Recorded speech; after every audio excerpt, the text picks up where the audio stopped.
Alhamdulillah, salatu wassalamu ala rasulillah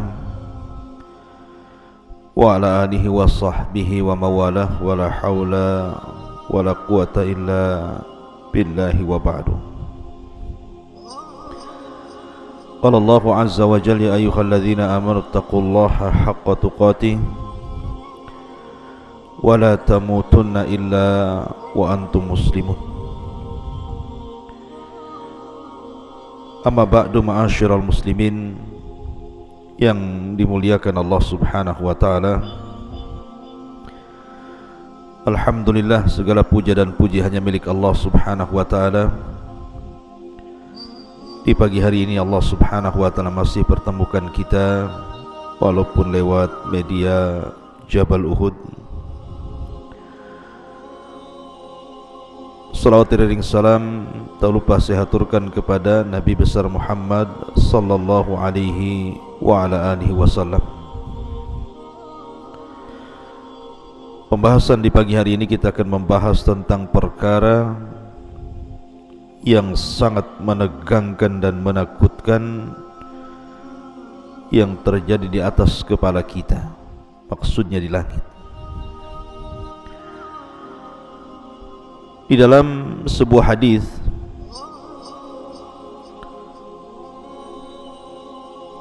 yang dikeluarkan oleh Abu Nuaim, dan hadis ini juga dikeluarkan Imam Muslim,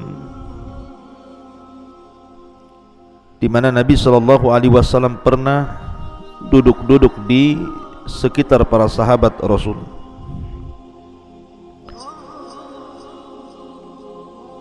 Tiba-tiba kemudian Nabi SAW dan juga para sahabat Rasul melihat ada gugusan bintang, semacam meteor yang jatuh dari langit, kemudian memancarkan cahaya. Kemudian Nabi SAW bertanya kepada para sahabat, "Ma kuntum taquluna fil jahiliyati idza rumiya bimithli hadza?" Kata Rasul, bagaimana pendapatmu atau pendapat kalian ketika kalian di masa jahiliyah apabila terjadi gugusan bintang atau terjadi meteor jatuh? Bagaimana pendapat kalian di waktu itu? Maka para sahabat Nabi SAW sebagai adab mereka kepada Allah dan Rasulnya mengatakan, Allahu wa rasuluhu a'lam. Allah dan Rasulnya yang lebih paham. Kunna naqul, kemudian para sahabat mengatakan, kami katakan, wulidal lailata rajulun azimun wa matal lailata rajulun azimun. Boleh jadi wahai Rasul, dengan adanya gugusan bintang ataupun adanya meteor jatuh itu karena akan lahir orang yang sangat agung di masa depan, atau boleh jadi telah meninggal orang yang dianggap agung pada saat hari ini. Maka Nabi SAW meluruskan bahwa meteor jatuh atau gugusan bintang yang jatuh itu bukan karena itu. Persis seperti kejadian gerhana matahari di zaman Rasul. Ketika Ibrahim meninggal dunia, itu bertepatan dengan gerhana matahari. Kemudian para sahabat menyangka bahwa gerhana itu terjadi karena kematian seseorang atau karena hidupnya seseorang. Maka Nabi SAW meneruskan pemahaman itu dan mengatakan, sesungguhnya gerhana itu ayatun min ayatillah, satu tanda dari tanda-tanda kuasa Allah, liyukhawwifa ibadah, agar Allah menakut-nakuti hamba-hambanya. Maka sama di sini juga Nabi SAW mengatakan, fa innaha la yurma biha li mauti ahadin wala li hayati. Bukan itu yang kumaksud. Bukanlah ada gugusan bintang atau ada meteor yang jatuh dari langit berarti telah mati seseorang atau hidupnya seseorang. Walakin, akan tetapi kata Nabi sallallahu alaihi wasallam, Rabbana idza qada amran sabbahathu hamalatul arshi thumma sabbathu ahlus samai alladhina yalunahum thumma sabbathum ahlus samai alladhina yalunahum hatta yablugha tasbiha ahlus samai dunya. Kata Nabi sallallahu alaihi wasallam, akan tetapi Rabb kita Allah Subhanahu wa taala apabila memutuskan sebuah perkara, mewahyukan sebuah wahyu, memerintahkan sebuah perintah, maka para malaikat yang memikul arsy itu, malaikat yang sangat besar, yang dijelaskan dalam riwayat di mana pundaknya memikul arsy Allah Subhanahu wa taala, kemudian badannya menembus seluruh lapisan langit dan kakinya sampai ke bumi. Jadi malaikat sebesar ini bertasbih sehingga suara tasbihnya itu terdengar kepada malaikat yang ada di bawahnya. Maka malaikat yang ada di bawahnya ikut bertasbih. Kemudian malaikat yang ada di bawahnya karena kencangnya bertasbih terdengar oleh malaikat yang ada di bawahnya lagi. Maka malaikat yang ada di bawahnya lagi ikut bertasbih. Kemudian malaikat yang ada di bawahnya lagi dengan keras bertasbih sampai terdengar malaikat yang ada di bawahnya lagi, sampai ke malaikat yang terdapat di langit yang ketujuh. Dan begitu seterusnya sampai diikuti tasbihnya kepada malaikat yang ada di langit ke-6, ke-5, ke-4, ke-3, ke-2 sampai ke-1, sehingga langit bergema dengan tasbih membersihkan nama Allah Subhanahu wa taala. Thumma yaqulun, kemudian mereka pun berkata, alladzina yaluna hamalatal arsy li hamalatil arsy. Kemudian malaikat yang ada di bawah arsy bertanya kepada malaikat yang memikul arsy, madza qala rabbukum, apa yang difirmankan Rabb kalian untuk kami? Fayujibunahum fayastakhbiru ahlus samawati ba'duhum ba'dha hatta yablughal khabaru hadhihi sama'ad dunya. Maka malaikat pemikul arsy pun kemudian menghabarkan titah perintah Allah. Akhirnya kemudian oleh malaikat yang di bawahnya disampaikan kepada malaikat yang di bawahnya, disampaikan lagi kepada malaikat yang di bawahnya, sampailah khabar ini di langit dunia, langit yang kita lihat. Maka malaikat pun membicarakan putusan Allah Subhanahu wa taala itu. Lah disinilah kisah dimulai. Fatakhtiful jinnus sam'a fayulqunahu ila awliyaihim fama ja'u bihi ala wajhihi fahuwa sahihun walakinnahum yufarrikuna fihi wa yaziduna faturmas syayatin bin nujuh. Ketika para malaikat berbincang-bincang soal perintah Allah itu, maka jin-jin yang berusaha naik ke langit, mereka punya pos-pos, punya tempat-tempat yang duduk mendengarkan dan mencuri kabar dari malaikat. Karena mereka tidak sabar, terkadang baru dapat satu kalimat, langsung kemudian kalimat itu disampaikan kepada jin yang berikutnya, kemudian disampaikan kepada jin yang berikutnya, sampai kepada jin yang ada di bumi. Maka jin yang ada di bumi ini telah membawa kabar yang benar, akan tetapi telah mencampur adukkan dengan kedustaan, menambah dan mengurang. Akhirnya kalimat itulah yang diperjualbelikan oleh jin kepada paranormal, kepada para dukun, para bomo dan yang semacamnya. Ma'asyiral muslimin yang dimuliakan Allah Subhanahu wa taala, hadis ini kalau boleh saya ringkas ceritanya. Ketika Allah Subhanahu wa taala hendak berfirman kepada para malaikat, kita tahu bahwa malaikat yang berhak, yang ditugaskan menerima wahyu adalah malaikat Jibril. Jadi malaikat Jibril ini dia satu-satunya malaikat yang memang ditugaskan oleh Allah untuk mendapatkan wahyu pertama kali sebelum malaikat yang lainnya. Dan ketika Allah Subhanahu wa taala hendak berfirman, maka suara firman Allah Subhanahu wa taala itu dijelaskan, idza arada Allah an yuhiya bi amrihi takallama bil wahyi fa idza takallama akhadatis samawati minhu rajfah aw ra'dah fa idza sami'a dzalika ahlus samawati su'iqu wa kharru lillahi sajida.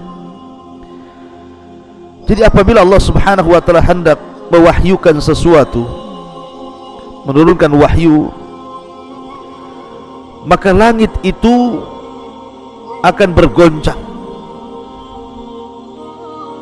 Kenapa demikian?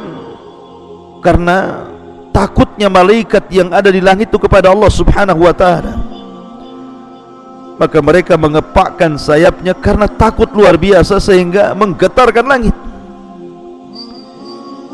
Maka apabila penduduk langit kemudian mendengar firman Allah Subhanahu wa taala, maka mereka mendengar seperti suara gemerincing besi yang dipukul-pukul di atas batu, dan itu menjadikan mereka pingsan.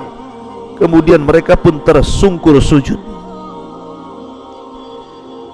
Maka yang pertama kali siuman dan mengangkat kepalanya adalah Jibril. Maka Allah Subhanahu wa taala hanya bicara dengan Jibril saja, karena yang lain siut, yang lain pingsan dalam posisi mereka sujud. Maka Jibril yang pertama kali siuman dan mengangkat kepalanya, sehingga Allah Subhanahu wa taala kemudian berbicara dengan Jibril dan mewahyukan apa yang akan berlaku untuk disampaikan kepada tugas-tugas masing para malaikat. Akhirnya kemudian setelah Allah Subhanahu wa taala selesai, maka Jibril pun kemudian mulai mendatangi para malaikat, dari mulai malaikat pemikul arsy, sampaikan tugas-tugas itu. Kemudian malaikat yang di bawahnya bertanya kepada malaikat pemikul arsy apa yang difirmankan Allah lewat Jibril. Maka Mahamalatul Arsy menjawab dan menjelaskan begini dan begitu. Maka malaikat yang di bawahnya ditanya lagi, kemudian dijelaskan, sampai akhirnya kabar ini kepada malaikat-malaikat yang ada di langit pertama.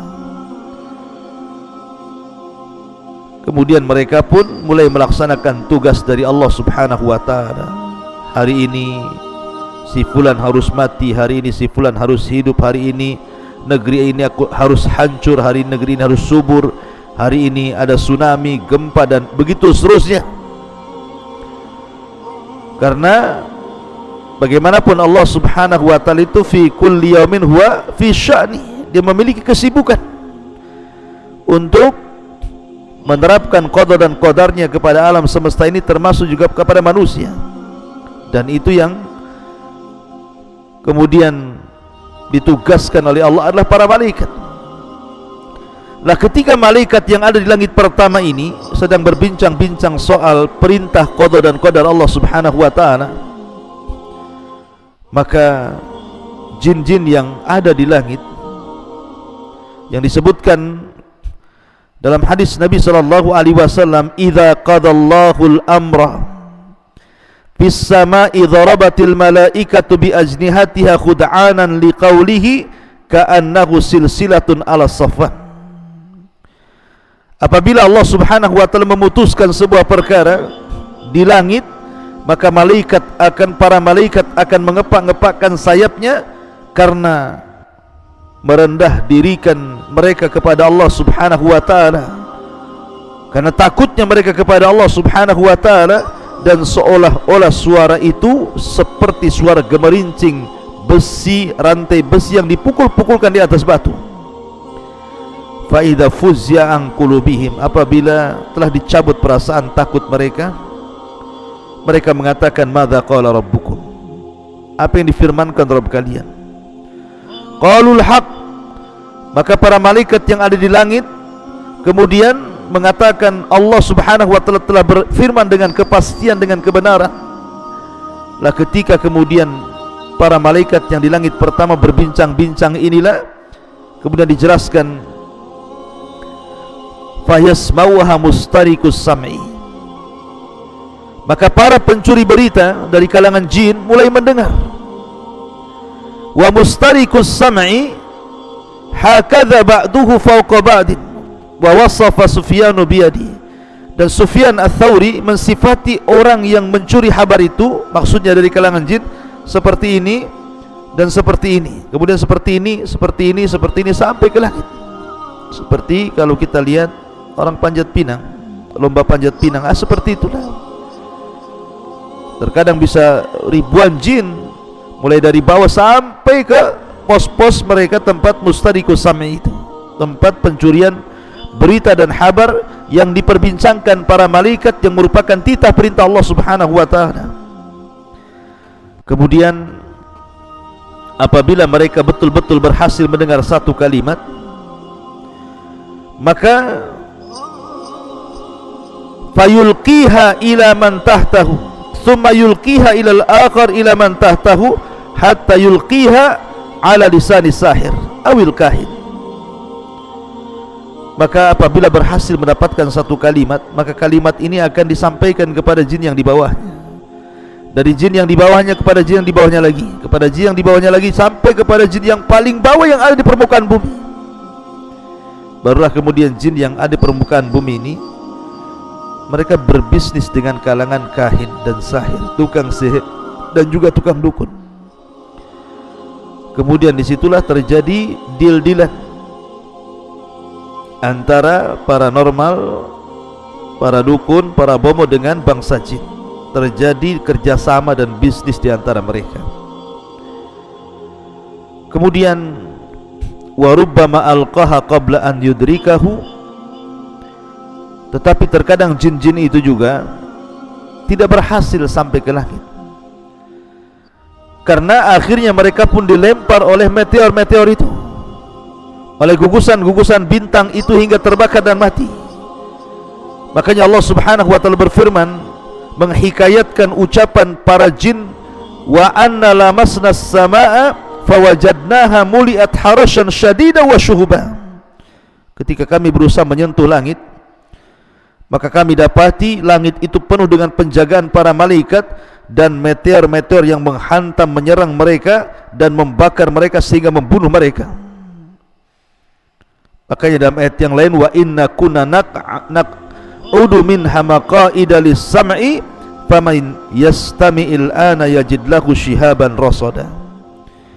Dan terkadang kami duduk di tempat-tempat pencurian kabar berita yang ada di langit, maka barang siapa yang berusaha untuk mendengar, mencuri-curi kabar dari langit, terkadang datang meteor dan menghantam mereka, mengintip mereka, hendak membakar mereka. Ya, karena salah satu fungsi bintang itu disebutkan para ulama dalam kitab Tauhid adalah untuk melempar setan, rusuban li syayat, syuhuban li syayatin, untuk membakar setan-setan. Kemudian sahabat Nabi SAW bertanya, bukankah Rasul ketika Nabi SAW mengatakan fayakdzibu ma'aha mi'ata kadzbah, tetapi walaupun mereka mencuri dengar bukan berarti mereka benar dalam menghabarkan. Terkadang satu cerita yang benar dicampur adukan 99 cerita yang tidak benar. Maka sahabat mengatakan, Rasul, bukankah terkadang ada dukun dan paranormal itu meramalkan sesuatu, rupanya betul-betul kejadian. Maka Nabi SAW mengatakan, ya karena yang terjadi itulah kabar yang benar. Tetapi di situ ada 99% kedustaan. Jadi jangan dibenarkan. Dukun dan paranormal itu para pendusta. Ma'asyiral muslimin yang dimuliakan Allah Subhanahu wa taala, bagaimanapun Allah yang mengatakan qul la ya'lamu man fis samawati wal ardi al-ghaiba illallah. Katakan ya Muhammad, tidak ada yang tahu, orang yang ada di langit atau orang yang ada di bumi, tentang kegaiban ini kecuali Allah Subhanahu wa taala. Alimul ghaibi fala yudhiru ala ghaibihi ahada. Dialah zat yang maha mengetahui yang gaib, tidak ada yang tahu tentang gaib kecuali Allah Subhanahu wa taala. Itulah peristiwa yang menakutkan dan menegangkan yang ada di langit sana. Mudah-mudahan ada manfaatnya. Subhanakallah bihamdika asyhadu an la ilaha illa anta astaghfiruka wa atubu ilaik. Allahu ta'ala. Assalamualaikum warahmatullahi wabarakatuh.